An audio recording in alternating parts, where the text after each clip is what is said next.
Aaron. Yeah. Why didn't you say it the first time I said Aaron? Because it's pronounced Aaron? You done messed up, Aaron! Aaron is here, everyone. Welcome back for more SPTV, where every day's a great day not to be in a cult. Speaking of being in a cult, Elena Cardone, the wife of the internet's most famous fake billionaire, Scientologist Grant Cardone. Not only do the Cardones lie about being billionaires, but they also love to lie about Scientology. And it's weird. So this is sort of like one of the multi-level marketing aspects of Scientology, where Scientologists have to lie about Scientology to other people to try and convince other people that they should join Scientology. In the multi-level marketing world, it's called working on your story. You've got to work on your story. You've got to work on your story. And what that means is you have to continuously improve the story that you tell other people for how this product or this service or this company or signing up as a multi-level marketing distributor for this company changed your life. Scientologists do the exact same thing, because the only way that you can convince people to join Scientology is to lie about it. Lie about what it really is, what they really do, what they really believe, how it has helped you, how it helps other people.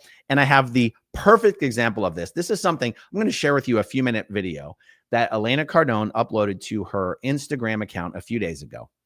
And from my perspective, it looks like this is one of these things where Elena pays someone to interview her and ask her BS questions, just serving her softballs. I could be wrong about whether this is a paid interview, but I believe that it is. I suspect that it is. And you're going to see the interviewer basically lobs her a softball of, how did you go from being a woman who believed this and felt this way to being a woman who is the powerhouse that you are today? And Elena basically goes, well, 4 years into, I'm paraphrasing this because I'm taking the 3-minute interview and I'm pulling out the pearls of wisdom and summarizing it for you here. She basically tells a BS story about Dianetics, and partway through the interview, she then ties this story to a point in her marriage of being 4 years into her marriage. And she's basically trying to explain to you how the change that Dianetics caused in her and her beliefs and her outlook and her life, that this occurred approximately 4 years into Elena Cardone's marriage. Here's the problem, guys. Dianetics is something you do at the lowest levels of Scientology, depending on which version of Dianetics that we're talking about.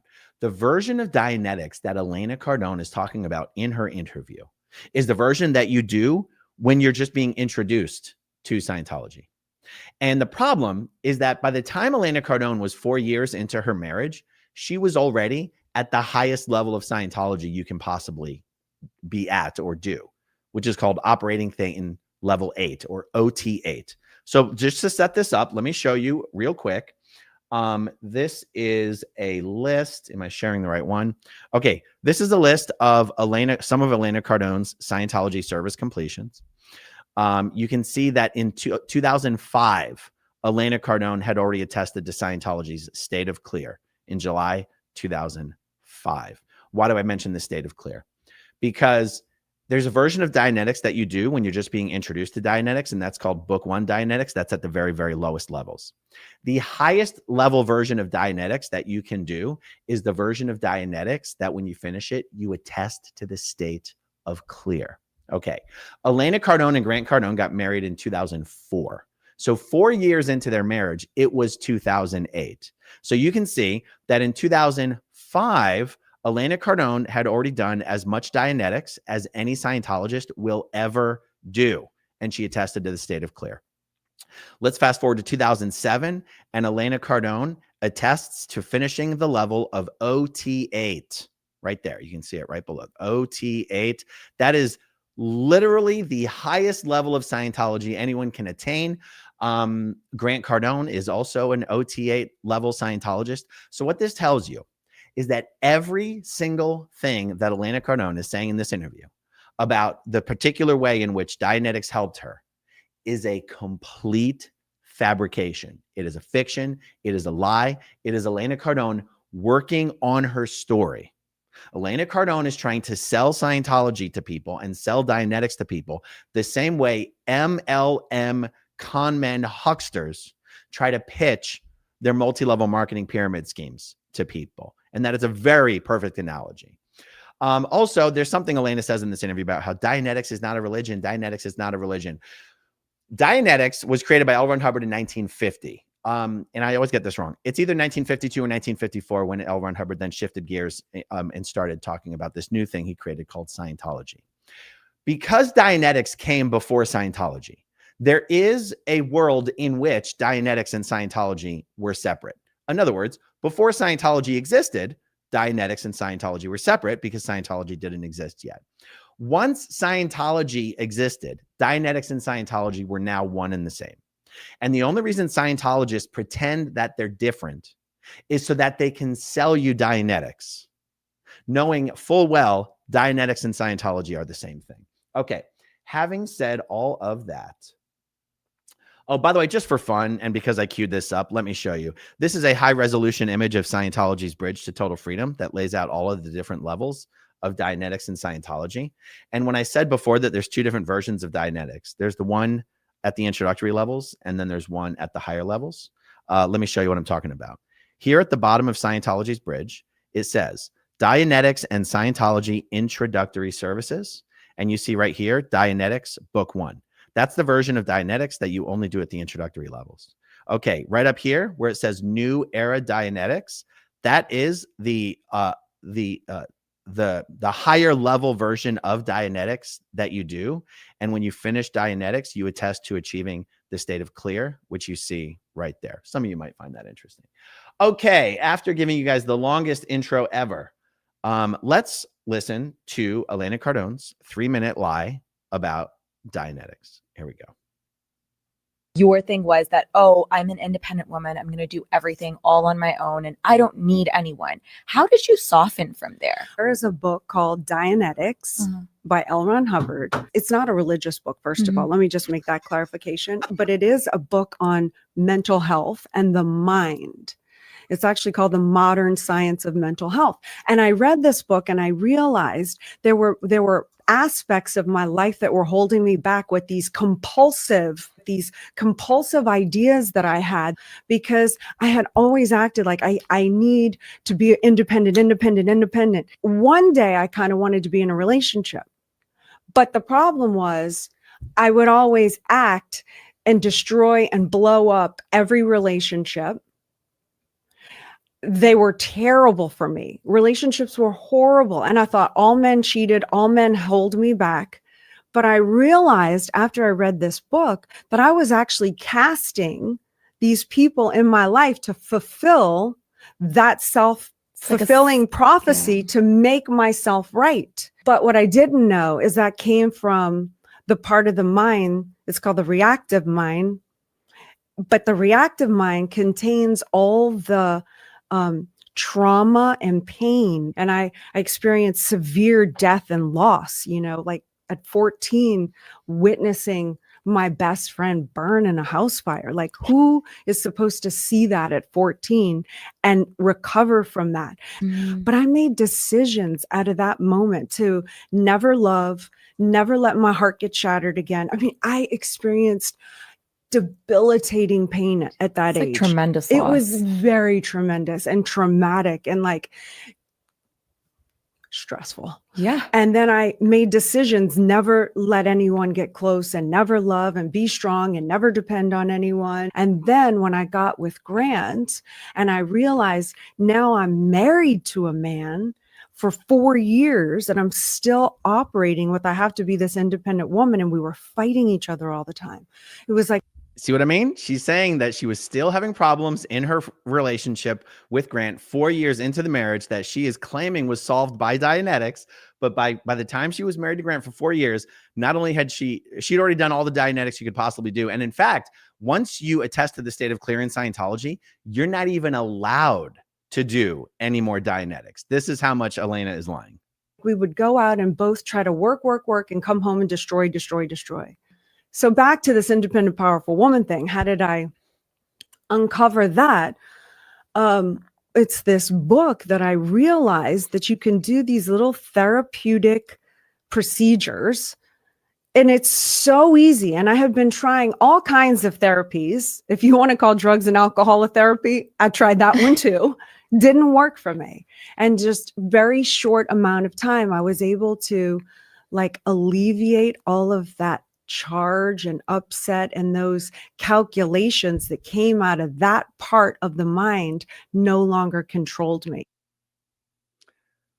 Oh, that was actually shorter than 3 minutes goes by faster than I thought that it would. This is just fascinating to me. Why bother doing a video like this? This shows me that Grant and Elena Cardone, and I hope it shows everyone else who happens to watch this video, Grant and Elena Cardone consider it part of their responsibility as Scientologists to use their large social media platforms to promote Dianetics and Scientology and recruit people into Scientology. I've done a million videos about this, but I always like finding brand new examples to show everyone how this is true. And this is, this is what Scientologists are expected to do, to constantly recruit new people in. And the only way you can do that is by lying to them. By the way, Elena, as you know, it's not just men who cheat in relationships, but it's even high-level OT8s named Elena Cardone, allegedly. How is Javier, the personal trainer, doing, Elena? Is he okay wherever he is now? Send Javier my regards.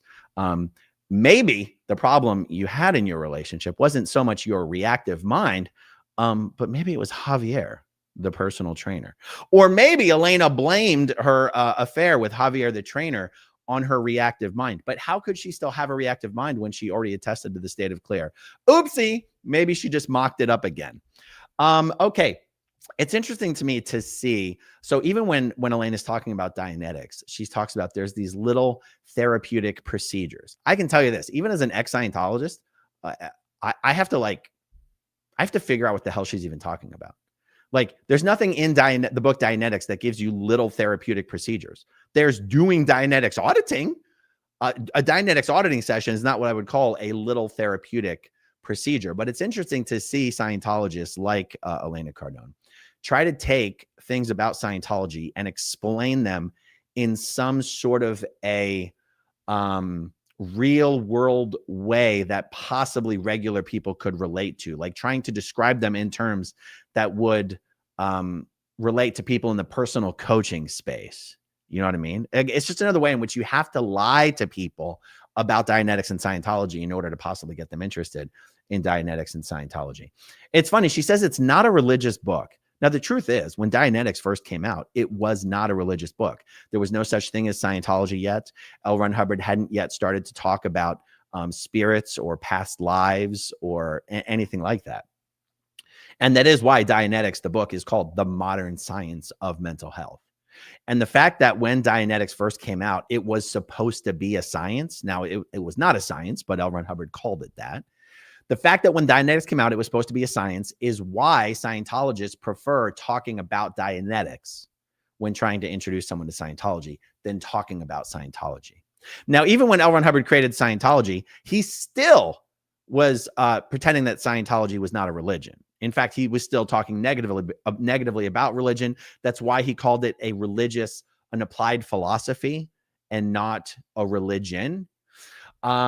But then he changed his tune on that and he realized, oh, I better start calling this a religion for tax purposes. And, oh, we better start call auditors ministers. And, oh my God, we better call our franchises missions. And, oh my God, we better call our prices suggested donations and all this kind of stuff. Let me explain something. Technically speaking, when you pick up the book Dianetics and you read it, there's nothing in there about religion. But then along came Scientology. Now, most people who've heard about Scientology have heard about the fact that at the upper levels, Scientologists believe, L. Ron Hubbard tells you, that about 75 million years ago, the galactic dictator named Xenu, ruling over the Galactic Confederacy, tried to solve an overpopulation problem by rounding up half of the population of the Galactic Confederacy and freezing them in glycol and loading them up on space planes and brought them to Earth, which was called Tegiak, and dropped all these people in volcanoes and blew them up in hydrogen bombs. Oh, sorry, I can't say it with a straight face anymore. this is what a lot of people know about Scientology because that's what was revealed on South Park and in many other places. That story is true. Scientologists actually believe that at the upper levels. That's what they're taught. That's what they believe. Here's where Dianetics, here's one major place where Dianetics meets Scientology, where what was supposed to be a mental health science meets what is in fact just a crazy space alien UFO religion. In the book Dianetics, L. Ron Hubbard says you have your analytical mind and your reactive mind. And your analytical mind is, what you use to, operate and think and be happy and solve problems and live in the real world. And your reactive mind is sort of L. Ron Hubbard's version of Freudian's subconscious. And it's composed of all of these recordings of moments of pain and unconsciousness. And he calls these recordings engrams. And in the book Dianetics, the earliest engram that you can have is things that happened to you when you were in your mother's womb. Again, this was before he was talking about past lives and stuff. So those are called engrams, and that's the essence of the reactive mind. And L. Ron Hubbard says that your reactive mind and everyone's reactive mind is what's wrong with everyone. Okay, along comes Scientology. And along comes L. Ron Hubbard creating these, fantastical upper confidential operating thetan levels. L. Ron Hubbard starts using a term called the fourth dynamic engram. Now, in Scientology, the fourth dynamic means all mankind, all humankind, all the entire species of Homo sapiens, all living human life is the fourth dynamic. So L. Ron Hubbard starts using this term, the fourth dynamic engram. And what that means is the moment of pain and unconsciousness that every single member of the human species shares in common.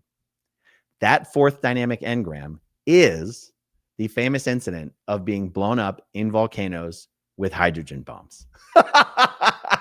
So when Elena says Dianetics is not a religion, it's not a religion. Dianetics and Scientology are now the exact same thing. Dianetics is just a part of Scientology. It's also an introductory route into Scientology. And you remember when I said that in Scientology, once you achieve the level of clear, you're not allowed to do any more Dianetics. The truer statement would be you're not allowed to do any more Dianetics on yourself. You're not allowed to receive any more Dianetics. But what you actually do is you telepathically administer a variation of the Dianetics procedure to the alien beings that are stuck to your body to get rid of their reactive minds and to wake them up as a being and to get them to leave your body and go and pick up a body of their own to grow up and live a brand new life as a sane being who doesn't have a reactive mind. Whether that being knows or remembers that they achieved Scientology's state of clear or not, they will be a clear, even if they don't know that they are a clear. Isn't that crazy? Dianetics and Scientology are the same. Don't let Scientologists lie to you about it.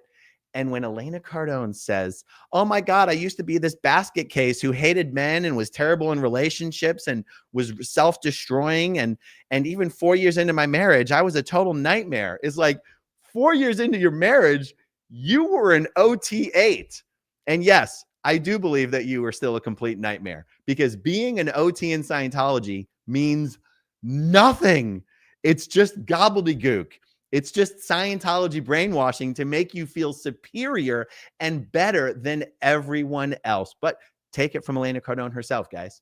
4 years into her marriage, and after achieving Scientology's level of OT8, she was still a complete self-destructive nightmare. And I actually totally believe her when she says that. Okay, let's look at some starred comments, and we'll wrap this one up. Matt Elliott, didn't Elena Cardone upload a video of Grant Cardone and their daughter taking a shower together? Yes, she did. And that was something she did as an OT8, not computing or rationalizing at a very high level when she decided to go live on her Instagram, showing her husband and one of their grown daughters in an outdoor shower together, completely unclothed. You can't make this up. This actually happened, you guys. Okay, Lisa Kelson. I don't think the Cardones would know the truth if it hit them in the face. Matt Elliott. So basically, they've been waiting for OT 9 and 10 for 15 years, and I'm sure some have been waiting even longer. Oh, you mean because they finished OT8 about 15 years ago? Yeah, so Grant and Elena have been waiting for OT8 for 15 years. Everyone else has been waiting for it for like 40, 45 years. Indy Tampa says, is that chart online? I'm not sure if that chart is online. But Indy Tampa, if you email me, I'll send you a copy of it. Matt Elliott says, I should say this. You can find the chart that I showed you, versions of that chart you can find online. As far as finding a nice high resolution image of it, I doubt you can easily find that online. Okay, Matt Elliott says, and that book was debunked and denounced by every single valid psychiatric institution. Yep. Farrell Cheryl, you do therapeutic procedures to waste time so that you're not arguing with your cheating husband. Constance June, she is so hard to follow in what she's saying. She is all over the place. Gen X girl, she knows this is a lie. Adam Carmona, the Cardones need to be audited by the IRS, not the IAS. Ooh, I like it. V, of course, her experience as a Scientologist is good. She is rich. Yes. Yes, I wonder. Yes, for sure, they have had one of the more positive experiences in Scientology, largely because they donate so much freaking money. I mean, by this point, I would suspect the Cardones have probably donated close to $20 million. But yeah. Do you think one day the Cardones will actually leave Scientology? I wouldn't be surprised. My prediction would be this. If the Cardones ever leave Scientology, it will be because David Miscavige gets sick and tired of those guys making so much money off of the backs of Scientologists. There's probably one of the reasons the Cardones have to keep donating. The Cardones make an awful lot of money off of the backs of fellow Scientologists. And that's something that in the earlier days of Scientology would get you absolutely nuked. And somehow the Cardones get away with it. And for sure, I would say it's because they continue to donate so much money to Scientology. But if that dynamic ever starts to shift and Miscavige gets really sick of these guys, he'll put their heads on a pike and try to make examples out of them. And I wouldn't be surprised to see the Cardones leave Scientology when that day comes. All right, guys, so much more to come today. Thank you for hanging out with me. Stay tuned for more, and I'll talk to you guys soon. Okay, if you want to see my rock and roll songs, click right on this guitar. And if you want to see a different one of my videos,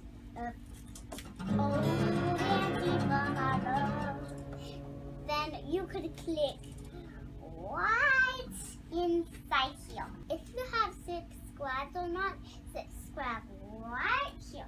Bye.